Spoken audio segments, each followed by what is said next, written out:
مساء الخير.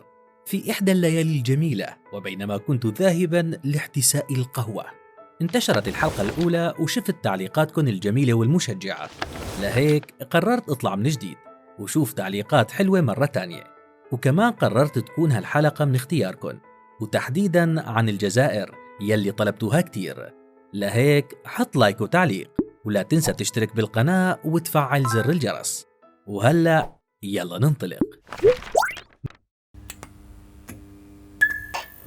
مساء الخير مرة تانية. الجزائر عم تمر بوضع مريب، نعم مريب. فبراير عام 2019 طلع الشعب على الشوارع وصرخ بصوت عالي وواضح لا للعهدة الخامسة بإعلان رسمي من الشعب عن رفضهم لترشيح عبد العزيز بوتفليقة لولاية خامسة بسبب حالته الصحية التعبانة وتحكم أشخاص من خلف الستار بالدولة. وبالفعل نجح الشعب بهالمهمة وأجبر الدولة على تفعيل المادة 102 بالدستور يلي راح نحكي عنه بعدين. استقال بوتفليقة وصار عبد القادر بن صالح رئيس للجمهورية بشكل مؤقت بحكم أنه رئيس لمجلس الأمة. ورغم هالشي الأجواء ما كانت هادية والشعب كان رافض لفكرة إزالة بوتفليقة لحاله، رغم أنه الخراب الكبير أجا من يلي حواليه، ما يعني أنه الشعب بده رحيل النظام بالكامل ومو بس الرئيس. وما بين احتجاجات ورفض ونقاشات تم إجراء انتخابات رئاسية وأخيرا ويلي شهدت صراع محتدم، بس بنفس الوقت ما جابت أسماء جديدة ووقفت بالأخير على 5 مرشحين، 4 منهم رؤساء أحزاب وواحد بس مرشح حر، وبنفس الوقت شغل حقائب وزارية كتيرة من قبل. والمرشح هو عبد المجيد تبون يلي فاز بالانتخابات بنسبة 58%. هون انت رح تقول انه خلصنا، الرئيس السابق راح وصار في رئيس جديد والأمور حلاوة، بس لا، الأمور ما كانت حلاوة. بعد عام واحد انصاب تبون بكورونا وتراجعت حالته الصحية كتير، وهون الشعب رجع يحكي بالقصة وأطلقوا هاشتاجات مثل عام بلا شرعية، وهو إشارة بأنه الرئيس مانو هو الحاكم الفعلي، ومطالبات بتفعيل المادة 102 من الدستور وغيره.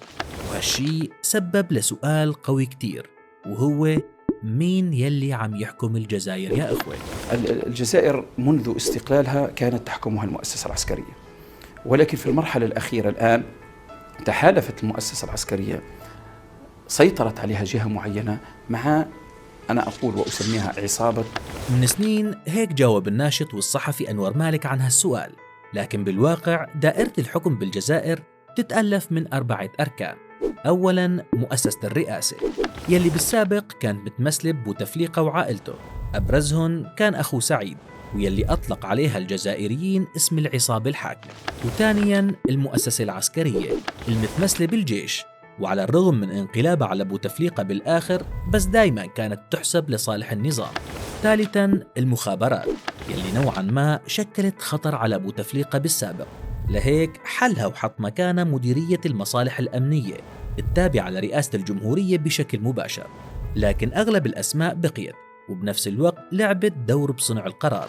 أما رابعاً فهن رجال الأعمال، أثرياء الجزائر والمقربين من الشخصيات البارزة، وهدول إلهم دور كبير بحكم الجزائر لأنهم بيتحكموا بأموال البلد وكل حركة بتصير. هلأ أنت راح تقلي أنت عم تحكي عن زمان قديم، نعم، بس هالشي ما تغير كتير حالياً، لأن مؤسسة الجيش هي نفسها والمخابرات لسه رجال الظل فيها عم يشتغلوا وما حدا بيعرف شي عنهم أو عن تحركاتهم. وكمان رجال الأعمال أكبر المستفيدين من هالعقدة الطويلة.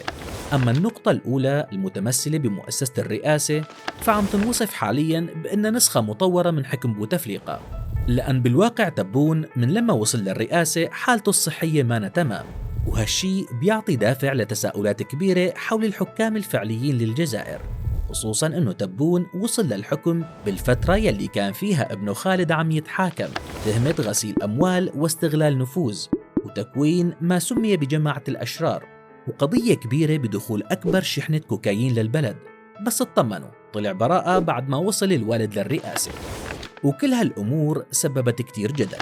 أما المادة 102 بالدستور يلي انذكرت كتير فهي بتنص على تعيين رئيس مجلس الأمة كرئيس مؤقت للدولة في حال كان الرئيس عم يعاني من مرض خطير أو مزمن، وهي المادة يلي لهلأ العالم عم تطالب بتنفيذها كل فترة لأنهم ما عم يكونوا مطمنين كتير. ويبدو إنه الجزائر لسه قدامها كتير أشواط من العمل لتزيل بقايا نظام بوتفليقة وتبني نظام جديد قوي ويعرف يدير أمور الشعب. وبالنهاية شكرا لأنك وصلت لنهاية الفيديو، ولهيك يا ريت تحط لي لايك حلو مثلك، وانتظرونا في قصص قادمة. سلام.